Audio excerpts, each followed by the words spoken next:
आपको जान के आश्चर्य होगा कि आज से उतना 1000 साल पहले वो सब गुण पाए जाते थे जो आज हम लोग उसको अडॉप्ट कर रहे हैं, नगर निगम क्षेत्र में उसको हम यूज कर रहे हैं। जैसे कि अगर हम देखें तो नाली का विकास, और अगर वाणिज्य व्यापार को अगर बढ़ावा मिलेगा तो निश्चित रूप से जो सभ्यता है वो नगरीय हो जाती है।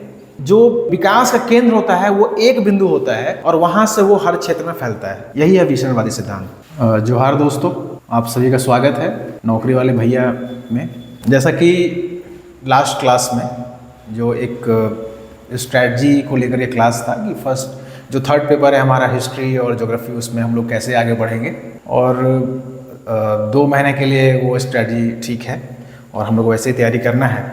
और हमने जैसा कहा था लास्ट क्लास में कि हम लोग एक प्रॉपर क्लास स्टार्ट कर रहे हैं और हर दिन एक क्लास आपका होगा। और अगर आप लगातार हमारे क्लास इस चैनल से जुड़े रहते हैं तो निश्चित रूप से आप जो भी टॉपिक आपको यहाँ पढ़ाया जाएगा, जो बताया जाएगा, आप कंफर्टेबल रहेंगे उसमें और आप आंसर भी, आप क्वेश्चंस जो भी आएंगे आप कर पाएंगे। तो इतिहास आज हम स्टार्ट कर रहे हैं और हिस्ट्री का जो पहला टॉपिक है वो है हड़प्पा सभ्यता। तो हम लोग हड़प्पा सभ्यता से स्टार्ट करते हैं और जब ये टॉपिक खत्म होगा तो हम कुछ क्वेश्चंस भी देंगे आपको। आप घर पे जाके उसको लिखने का कोशिश करेंगे और आप उसको आपको हम एक लिंक भी देंगे जहाँ पे आप उसका PDF बना के आप डालेंगे, हम लोग उसको चेक भी करेंगे। तो लास्ट ये क्वेश्चन आया भी था हड़प्पा सभ्यता से, हड़प्पा सभ्यता की विशेषताओं को बताएं। ये क्वेश्चन आ चुका है लेकिन फिर भी आ सकता है और ये जानना बहुत ज़रूरी है। तो हम लोग आज जितना भी पक्ष है इसका हड़प्पा सभ्यता से संबंधित जो सिलेबस में है, हम लोग उसको सब देखेंगे, टोटल चीज़ देखेंगे उसका। और उसमें अगर कहीं कुछ इंपॉर्टेंट चीज़, अगर ऐसा कुछ ऑब्जेक्टिव की ओर भी अगर लगेगा कि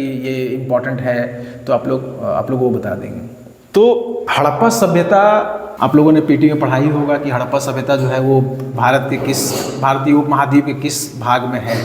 हड़प्पा सभ्यता की उत्पत्ति को लेकर के और हड़प्पा सभ्यता के पतन को लेकर के एक मत नहीं है, हमेशा इसमें विवाद की स्थिति रही है और इतिहासकारों ने इसकी उत्पत्ति को लेकर के अपने अपने विचार दिए हैं। और आप लोगों ने पढ़ा होगा, कहीं से भी PT की तैयारी के दौरान पढ़ा होगा कि इसका जो पतन है उसके कारण क्या है, इसकी उत्पत्ति जो है वो कहाँ है, इसके जो नगर है वो कहाँ कहाँ है, वो सब आप लोग जानते होंगे बहुत सारी चीज़ों को।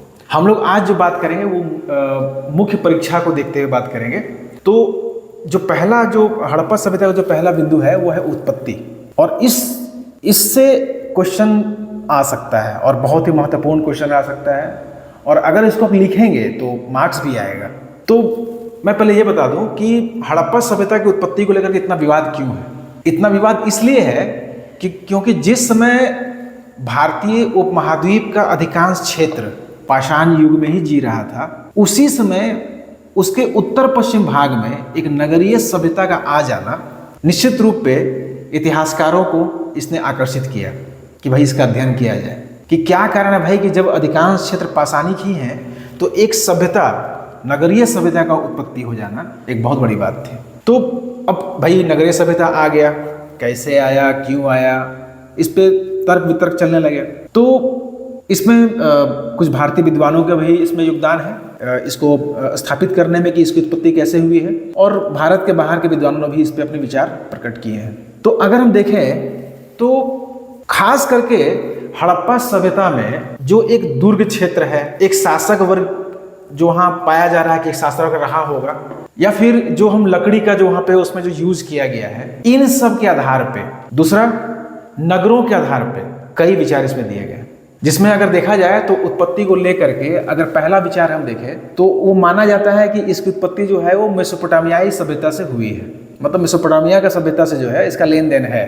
तो इसमें कुछ विद्वान ऐसे हैं जैसे कि क्रेमर हो गए, गॉर्डन चाइल्ड हो गए, मार्टिमर व्हीलर हो गए, ये सब विद्वानों ने इस माना है कि हड़प्पा सभ्यता की उत्पत्ति में मेसोपोटामियाई सभ्यता का देन है, किसी न किसी तरीके से देन है उसका। लेकिन इसमें भी 2 तरह के मत हैं। एक मानता है कि हड़प्पा सभ्यता की ओर जनसंख्या का प्रवास हुआ है, मेसोपोटामियाई सभ्यता से जनसंख्या का प्रवास हड़प्पाई सभ्यता की तरफ हुआ है, और वही जनसंख्या यहाँ आकर के बसी है जिसने इस सभ्यता को यहाँ जन्म दिया है। दूसरी ओर जो एक खास विद्वान का नाम लेना चाहूँगा, मार्टिमर व्हीलर, ये मानते हैं कि जनसंख्या का प्रवास नहीं हुआ है, विचार वहाँ से आए हैं, मतलब वहाँ से लोगों ने सीखा है और उसके अनुसार यहाँ पर जो है हड़प्पा सभ्यता का निर्माण किया गया। तो अगर हम देखें तो मेसोपोटामियाई सभ्यता से जो संबद्धता बताई जा रही है उसमें जो मुख्य रूप से विद्वान अगर हैं तो वो हैं आपके कैमे हैं, गार्डन है, क्रैमर है, मार्टिमर व्हीलर है। ये मुख्य विद्वान हैं जो मानते हैं कि हड़प्पाई सभ्यता जो है उसकी उत्पत्ति जो है उसमें मेसोपोटामियाई सभ्यता का बहुत ही व्यापक प्रभाव है। और इसी में हम बाद में क्या करेंगे, दो भाग में बांट देंगे कि जो मैके है, गार्डन है या क्रेमर है, ये मानता है कि मेसोपोटामियाई सभ्यता से जनसंख्या का प्रवास हड़प्पा सभ्यता की ओर हुआ है, जबकि मार्टिमर व्हीलर मानते हैं कि ऐसा नहीं है बल्कि वहाँ से विचार आए हैं यहाँ पे, जिसको हम लोग विसरणवादी सिद्धांत मानते हैं। वो मानता है कि जो विकास का केंद्र होता है वो एक बिंदु होता है और वहां से वो हर क्षेत्र में फैलता है, यही है विसरणवादी सिद्धांत। तो हम अभी उत्पत्ति बता रहे हैं, तो उत्पत्ति में पहला एक हो गया कि इसकी उत्पत्ति जो है वो मेसोपोटामियाई सभ्यता से मानी जाती है, जिसमें भी दो ग्रुप है। एक मानता है कि जनसंख्या का प्रवास हुआ है, दूसरा ग्रुप मानता है, खास करके मार्टिमर व्हीलर मानते हैं कि जनसंख्या का प्रवास नहीं हुआ है बल्कि विचार, वहां से विचार आए हैं। तो आप उत्पत्ति में इसको आप डाल सकते हैं। दूसरा है देसी प्रभाव से, खास करके दो विद्वान जो है वो भारतीय हैं, अमलानंद घोष और आर मुगल। ये मानते हैं कि जो हड़प्पाई सभ्यता है उसकी उत्पत्ति कहीं बाहर से नहीं हुई है, बल्कि उसकी उत्पत्ति जो है ये यहीं की धरती में, यहीं इसी क्षेत्र में उन समृद्ध होती हुई ग्रामीण संस्कृतियों से हुई है जो इस क्षेत्र में डेवलप हुए। एग्रीकल्चर आया, एग्रीकल्चर में अधिशेष आया, एक प्रभु वर्ग आया जो उन संसाधनों पर नियंत्रण करना चाहता था, और इस तरह से इस सभ्यता का विकास हुआ है। तो इसमें दो विद्वान मैंने कहा, अमलानंद घोष और आर मुगल, ये मानते हैं कि ग्रामीण सभ्यता के क्रमिक विकास से ही हड़प्पा सभ्यता का उत्पत्ति हुआ है। और इसमें भी एक नाम दिया है इन्होंने, अब खास करके अमलानंद घोष ने, वो मानते हैं कि इसका जो विकास हुआ है वो राजस्थान के सोथी संस्कृति से हुआ है, सोथी संस्कृति। तो जैसा बताया मैंने कि जो उत्पत्ति है इसमें जो मेसोपोटामियाई सभ्यता से इसकी उत्पत्ति को बताया जाता है उसे हम लोग विदेशी उत्पत्ति का सिद्धांत भी कह सकते हैं। और दूसरा जो है आपका देसी, जो आर मुगल और अमलानंद घोष जो बताते हैं, खास करके देसी प्रभाव से जो उत्पत्ति है उसमें मुख्य रूप से दो विद्वान मैंने बताया, एक अमलानंद घोष और दूसरे हैं आर मुगल, जिन्होंने ये दिखाने का प्रयास किया है कि जो हड़प्पा सभ्यता है उसकी उत्पत्ति यहीं के ग्रामीण सभ्यता जो धीरे धीरे डेवलप करते चले गए, ठीक है, उसी के क्रमिक विकास से हुआ है। तो एक हो गया मेसोपोटामियाई सभ्यता और दूसरा हो गया जो हम बात कर रहे हैं कि देसी प्रभाव से जो इसकी उत्पत्ति को बताया गया है। दो बहुत इंपॉर्टेंट है, ठीक। अब जब हम राइटिंग करने जाएंगे तो हमको, चूंकि अब यह मान्य मत हो चुका है कि इसकी उत्पत्ति जो है वो देसी प्रभाव से ही हुआ है, तो हमको कहीं ना कहीं राइटिंग करते समय इसको काउंटर करना होगा। मतलब मेसोपोटामियाई सभ्यता की उत्पत्ति का सिद्धांत जो दिया गया है उसको काउंटर करना होगा। जब हम लिखने जाएंगे तो हम बताएंगे इस तरह से कि चूंकि जिस समय भारतीय महाद्वीप का अधिकांश भाग पाषाण कालिक ही था, उसी समय भारतीय उपमहाद्वीप के जो उत्तर पश्चिम भाग है वहां पर एक नगरीय सभ्यता के आने के कारण इसके उत्पत्ति को लेकर के विद्वानों में एक मत नहीं रहा। और इसी को लेकर के हम बताएंगे कि उत्पत्ति के संबंध में जो है ये निम्नलिखित मत है। मेसोपोटामियाई सभ्यता से उत्पन्न बताया जा रहा है, तो देसी प्रभाव से उत्पन्न बताया जा रहा है, ठीक है। तो हम वहां फिर जब हम लिखेंगे कि मेसोपोटामियाई सभ्यता की उत्पत्ति का सिद्धांत, तो वहां वो नाम बताया मैंने आपको कि मैके है, क्रेमर है, तो हम उसका उल्लेख कर देंगे और वहां पर हम दोनों बताएंगे कि जनसंख्या का प्रवास भी हुआ है तो फिर एक विचार भी आया है। लेकिन हम साथ में वहां पे एक हम काउंटर भी करेंगे, वहां बाद में ये भी बताएंगे कि आखिर वो कौन सा कारण है जिस कारण से आज ये नहीं माना जाता है कि मेसोपोटामियाई सभ्यता का मतलब उसके प्रभाव से इसकी उत्पत्ति हुई है। तो मैं दो चार पॉइंट बता देता हूं, जैसे कि मुहर की बनावट में अंतर है, ठीक, लिपि में अंतर है। जहां हड़प्पा सभ्यता की लिपि चित्राक्षर है वहीं पर मेसोपोटामियाई लिपि कैसा है, तो कील नुमा है। फिर नगर नियोजन में डिफरेंस दिखता है आपको, हड़प्पा के जो नगर है वो ज्यादा व्यवस्थित दिखाई पड़ते हैं। फिर अगर हम देखें तो सिंचाई के लिए नहरों का अगर देखा जाए तो उसके प्रयोग में भी अंतर दिखाई पड़ता है हड़प्पा सभ्यता में और मेसोपोटामियाई सभ्यता में। और एक सबसे महत्वपूर्ण बात है वो है कि व्यापार जो है वो हड़प्पा सभ्यता के पक्ष में दिखाई पड़ता है। मतलब व्यापार संतुलन जो है वो हड़प्पा सभ्यता के पक्ष में दिखाई पड़ता है, जो किसी भी उपनिवेश का लक्षण नहीं है। तो ये सब पॉइंट्स आप डाल सकते हैं वहां पे, मतलब आप डाल दिए वहां पे कि उसका लिपि अलग है, मुहर के बनावट में अंतर है, नगर नियोजन में अंतर है, सिंचाई का जो प्रणाली है उसमें डिफरेंसेस है, और साथ में व्यापार संतुलन भी है वो उसके पक्ष में नहीं है। तो हम लोग उसको उस तरह से लिखते हुए विश्लेषण करते हुए आगे बढ़ेंगे और फिर आएंगे हम लोग देशी वाला प्रभाव में चले आएंगे और वहां पे बताएंगे कि जो भारतीय जो विद्वान हैं दो, उन्होंने माना है कि यही की जो ग्रामीण सभ्यता है वही समृद्ध होकर के धीरे धीरे जो है वो इस सभ्यता में कन्वर्ट कर गई। ठीक है, तो दो प्रभाव आप दिखा सकते हो उसमें, ये बहुत इंपॉर्टेंट है। और जो तीसरा है एक और महत्वपूर्ण, वो मानता है कि नवपाषाणिक बस्तियों से इसकी उत्पत्ति हुई है। नवपाषाणिक बस्तियों से वो मानता ये है कि भारत का उत्तर पश्चिम जो क्षेत्र है वो अत्यंत उपजाऊ था। आप देख रहे हैं वहां पे कि सभी जो है वो खास नदियों किनारे ही डेवलप हुआ है जो सभ्यता है वो, और हर जो नगर क्षेत्र है वो किसी न किसी नदी से संबद्ध है। आप इसको पढ़ते भी होंगे, पीटी में देखा भी होगा आपने। और आप देखते होंगे कि वो जो क्षेत्र है वो जो 5 नदियां और उसके जो उपजाऊ भाग हैं, तो उस क्षेत्र में इसका विकास हुआ है। तो अब विद्वान ये मानने लगे हैं कि उस क्षेत्र में कृषि का बहुत ज्यादा विकास हुआ, अधिशेष उत्पादन हुआ, और जब अधिशेष उत्पादन होता है तो एक वर्ग जो होता है वो कृषि छोड़ करके दूसरे कार्यों में भी संलग्न हो जाता है, और उससे वाणिज्य व्यापार को बल मिलता है। और वाणिज्य व्यापार को अगर बढ़ावा मिलेगा तो निश्चित रूप से जो सभ्यता है वो नगरीय हो जाती है।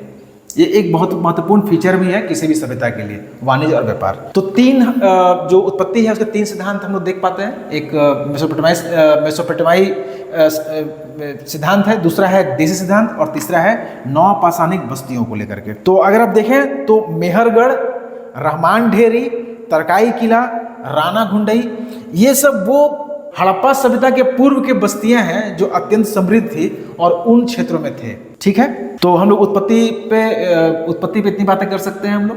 अब हम लोग चलते हैं विस्तार की तरफ, हड़प्पा सभ्यता का विस्तार।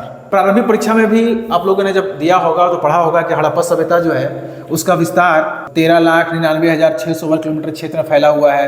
वो पश्चिम में अगर देखा जाए तो सुतकांगेडोर से लेकर के और पूरब में आलमगीरपुर तक, फिर उत्तर में मांडा से लेकर के दक्षिण में दयाबाद तक फैला हुआ है, और इसकी आकृति जो है वो त्रिभुजाकार टाइप से ऐसा माना जाता है। लेकिन अगर इसका विस्तार को अगर हम लोग मेंस पॉइंट ऑफ व्यू से अगर लिखे हैं उसको हम लोग, तो हमेशा आपको एक विश्लेषणात्मक आपको उत्तर लिखना पड़ेगा। सिर्फ ऐसे लिख नहीं सकते हैं कि यहाँ पर इस जगह पर ये नगर है, यहाँ पर ये नगर है, ऐसा हम नहीं लिख सकते हैं। ठीक है, तो उसके जो नगर की जो विशेषताएं हैं, खास करके वाणिज्य व्यापार का जो विशेषता है, आप लोगों ने जैसे कि आपको पता होगा जैसे लोथल है, तो लोथल वहां पर है तो क्यों है? क्योंकि आप जानते होंगे कि लोथल में ही पोर्ट पाया गया है, यानी वहां से वाणिज्य व्यापार होता होगा।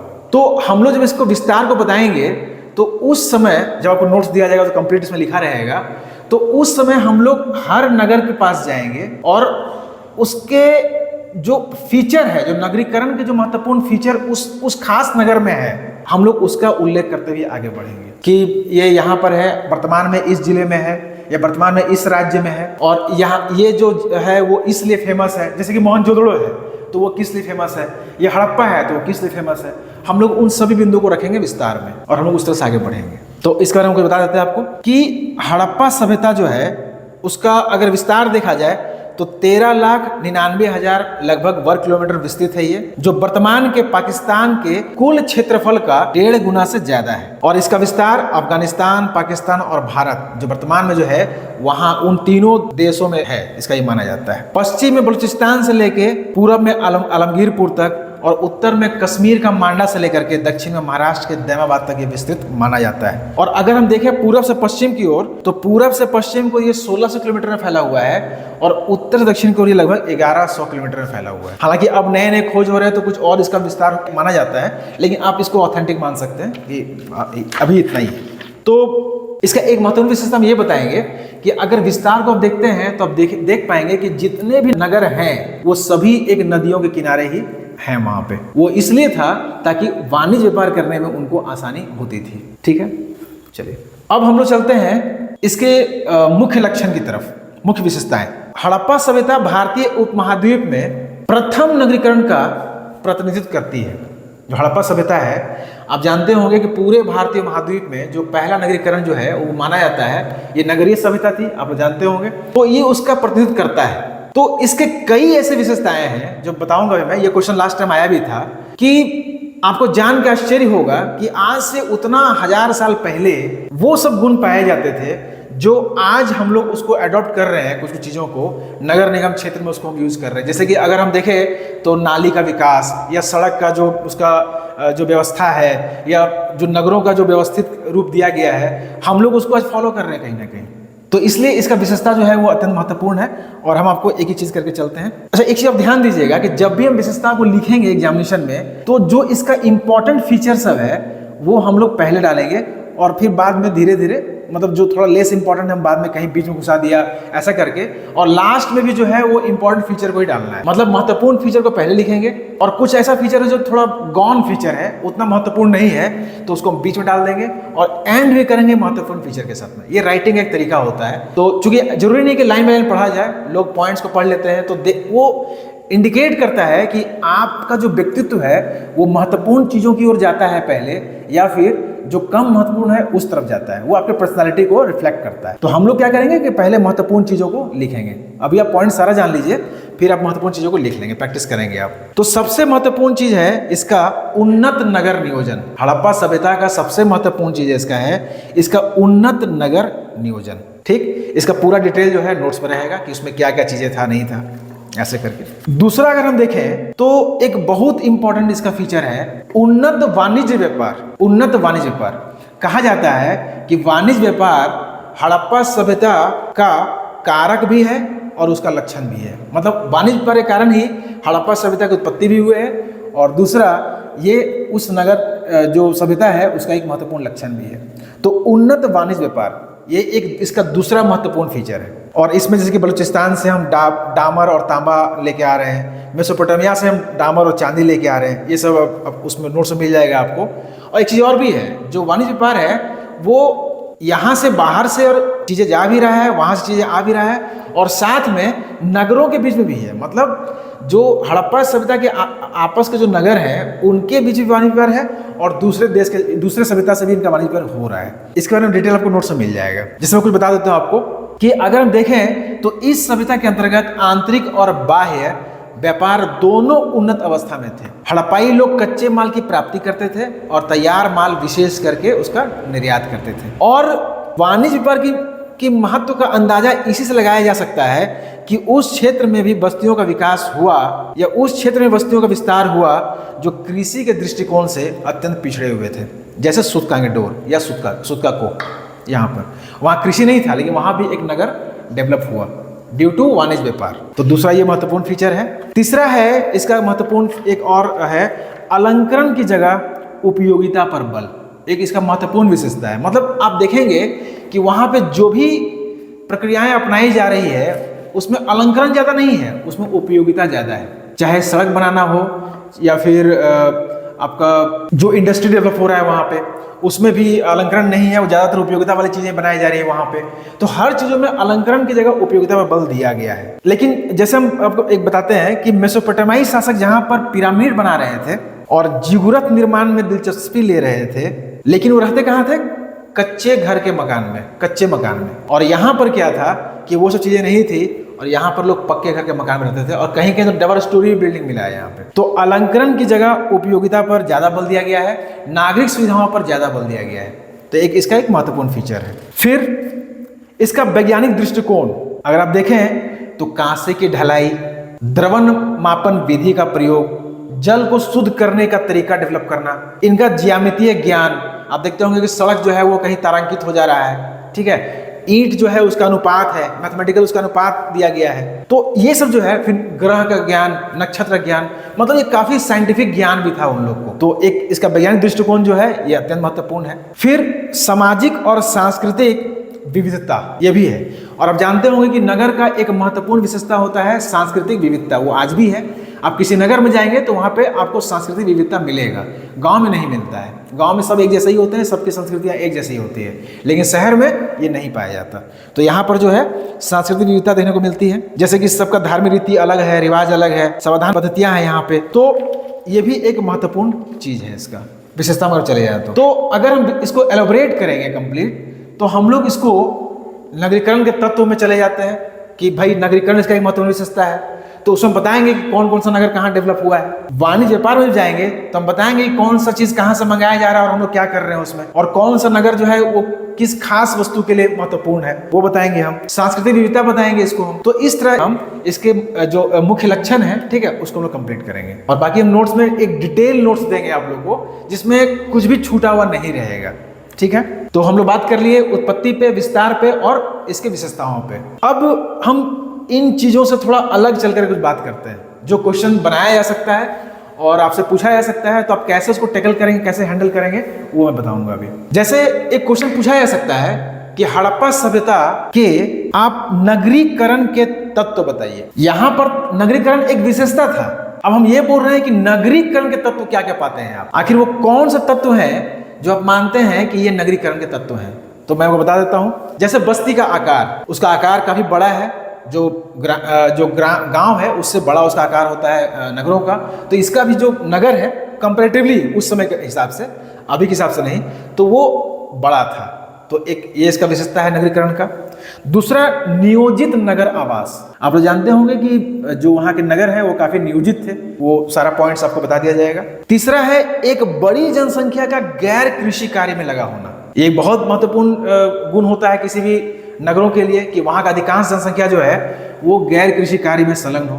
क्योंकि गाँव में तो लोग, अधिकांश लोग जो उनके जो आर्थिक कार्य होते हैं वो कृषि संबंध होते हैं, लेकिन शहरों में ऐसा नहीं होता। तो ये भी एक महत्वपूर्ण चीज है। चौथा है वाणिज्य और व्यापार। ये एक बड़ा तत्व है नगरों के लिए, क्योंकि नगर में वाणिज्य व्यापार जो है काफी उन्नत होता है। चौथा है शिल्प और उद्योग। ये भी एक तत्व है इसका जो काफी इंपॉर्टेंट है। जैसे कि द्रव्य मापन विधि से धातु की मूर्ति बनाई जाती थी। आप नर्तकी की मूर्ति देखे होंगे। मनके और मोहरों का निर्माण किया जा रहा है। बालकोट में, लोथल में सीप का उद्योग मिल रहा है। लोथल से हाथी का दांत की पटरी मिल रही है।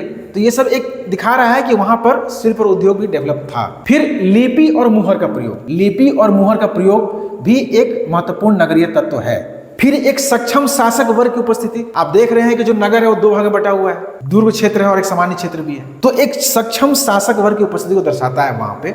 तो ये भी एक नगर का एक महत्वपूर्ण तत्व है। और एक है सांस्कृतिक विविधता। ये भी एक नगरीकरण का तत्व है। मैंने जितना पॉइंट बताया वो काफी है इस क्वेश्चन को हैंडल करने के लिए कि हड़प्पा सभ्यता के महत्वपूर्ण विशेषताओं को बताते हुए इसके नगरीकरण के तत्वों को दर्शाइए।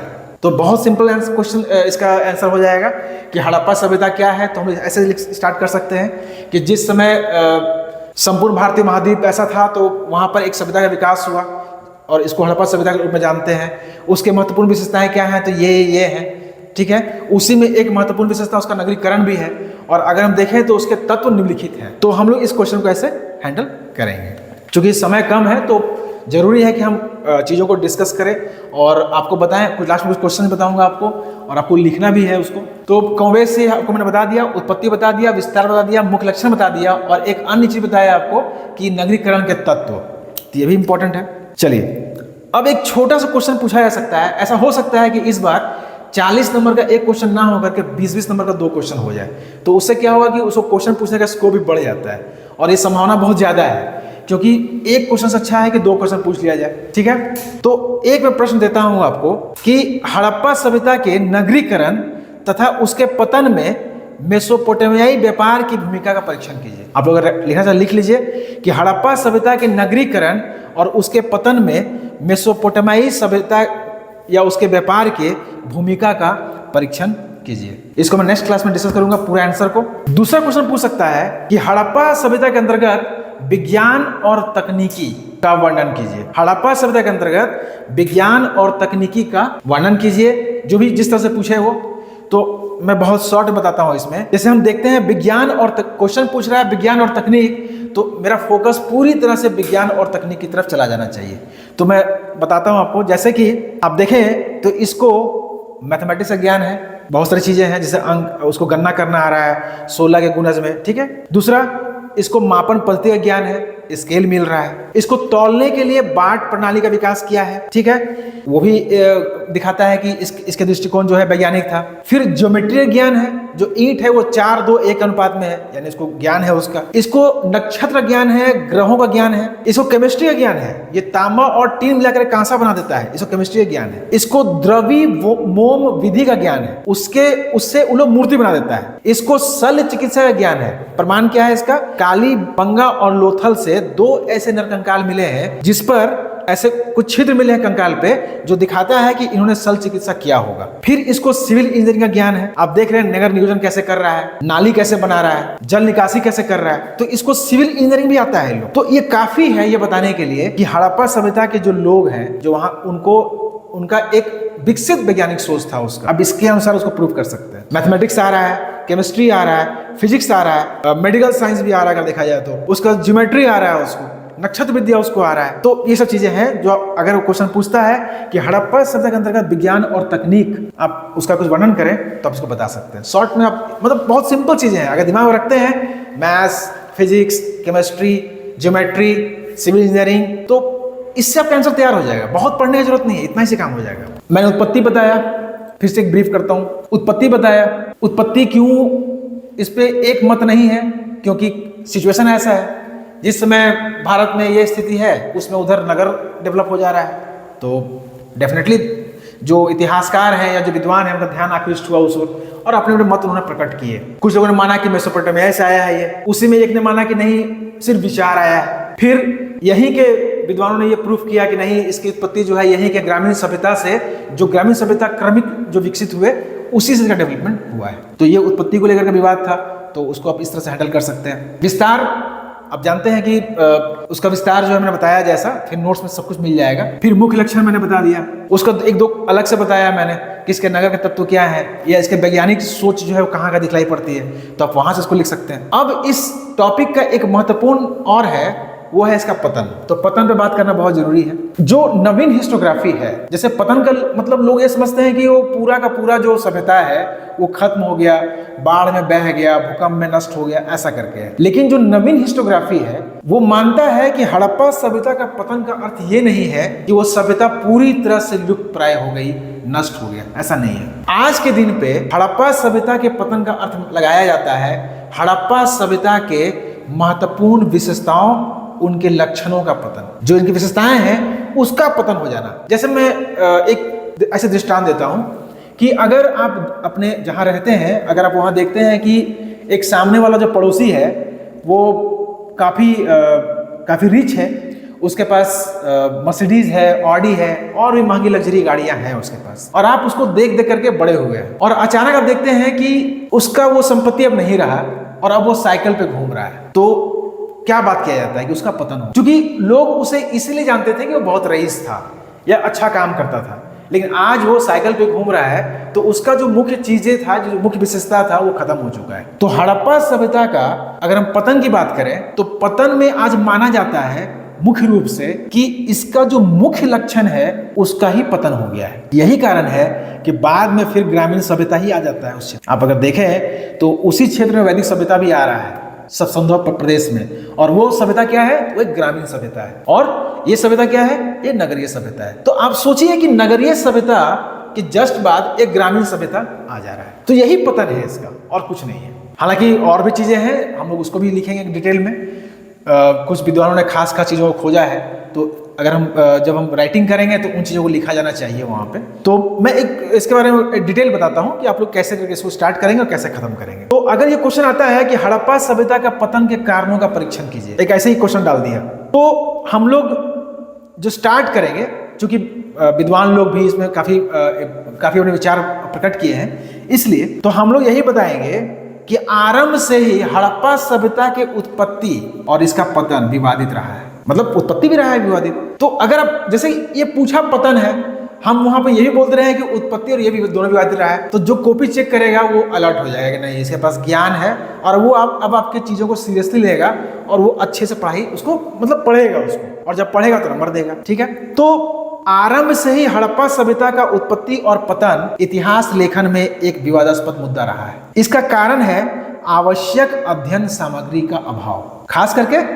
जो लिटरेचर होता है वो नहीं है, जिस कारण से इसको और बल मिल जाता है, विवाद को और बल मिल जाता है। तो कई विद्वानों ने इसके पतन को लेकर के कई थ्योरी दी है, उसमें कुछ हम बताते हैं, फिर बाकी नोट्स मिलेगा आपको। जैसे आर्यों का आक्रमण, ये मानता है, कौन मानता है? तो मार्टिमर व्हीलर। इसका मानना है कि जो हड़प्पा सभ्यता का पतन हुआ है उसमें आर्यों का आक्रमण महत्वपूर्ण है, इसी कारण हुआ है। उसका आधार क्या मानता है कि ये वही क्षेत्र है जहां आर्य बस रहे हैं और वैदिक सभ्यता उधर आ रहा है, जिस क्षेत्र में हड़प्पा है। तो भाई वो आए, आक्रमण किए, ये लोग को मारा, काटा, फेंका और अपना एक नया सभ्यता लेके आ गए। तो इसका काफी डिटेल है, इसमें बहुत सारा फैक्ट्स भी दूंगा मैं आपको कि कैसे कहाँ क्या, जैसे कब्रगाह एच है तो यहाँ ये मिल रहा है, वहाँ वो मिल रहा है। तो ये सब बहुत सारे प्रमाण हैं, बहुत सारे तथ्य हैं जिसके आधार प्रमाणित किया गया है कि आर्यों के आक्रमण के कारण ही इस सभ्यता का पतन हुआ है। दूसरा कारण माना जाता है पर्यावरणीय कारक। पर्यावरणीय कारक जैसे बाढ़, तो बाढ़ को मान रहा है कौन? तो जॉन मार्शल और एसआर राव। दूसरा है पारिस्थितिकी असंतुलन, ये मानता है फेयर सर्विस। फेयर सर्विस मानता है कि पारिस्थितिकी असंतुलन हुआ और जिस कारण से इस सभ्यता का पतन हो गया। एक है गुरदीप सिंह, ये मानते हैं कि वर्षा में अचानक कमी आने के कारण इस सभ्यता का पतन हो गया। वर्षा कम हुए, नदियों में पानी जलस्तर गिर गया, खेती उदी खत्म हो गया उधर, तो सब वहां से भाग गया वहां से। ये उनका थ्योरी है। एक विद्वान है एच.टी. लॉम्ब्रिक, ये मानते हैं कि नदी मार्ग में परिवर्तन होने से पूरा सभ्यता नष्ट हो गया, मतलब बाढ़ के कारण भी, इसको बाढ़ से आप जोड़ सकते हैं। एक महत्वपूर्ण विद्वान है एम.आर. साहनी और आर.एल. रईस, ये मानते हैं कि विवर्तनिक विक्षोभ के कारण ये सभ्यता नष्ट हुआ, और जॉन मार्शल तो मानते हैं कि बाढ़ से नष्ट हुआ। ठीक है, तो हम लोग अभी तक कैसे चले? तो एक है आर्यों का आक्रमण, जो मानता है मार्टिमर व्हीलर के द्वारा। दूसरा है पर्यावरणीय कारक, तो इसमें कई विद्वान हैं, Fairservis, Gurdeep Singh, John Marshall, HT. Lambrick, ये लोग मानते हैं कि पर्यावरणीय कारक है जिससे इस सभ्यता का विनाश हुआ। फिर चलते हैं हम लोग, तीसरा महत्वपूर्ण कारण जो है वो माना जाता है मेसोपोटामियाई व्यापार का पतन। ये सबसे इंपॉर्टेंट है और सबसे लेटेस्ट भी है, और माना जाता है कि इसी कारण से ये चीजें हुई है। और इसके जो प्रवर्तक हैं, जो विद्वान हैं, वो है सिरिन रत्नागर। ये मानते हैं कि हड़प्पा सभ्यता के उत्पत्ति के लिए जिस तरह मेसोपोटामियाई सभ्यता ने एक महत्वपूर्ण भूमिका निभाई थी, उसी तरह पतन में भी इसी की भूमिका है। जिस तरह वाणिज्य व्यापार डेवलप होने के साथ इस सभ्यता की उत्पत्ति हुई, उसी तरह मेसोपोटामियाई सभ्यता से वाणिज्य व्यापार खत्म हो जाने के कारण इस सभ्यता का विनाश हो गया। मतलब इस सभ्यता ने अपना नगरीय तत्व खो दिया, और ये सभ्यता जो है वो उसका पतन माना जाता है।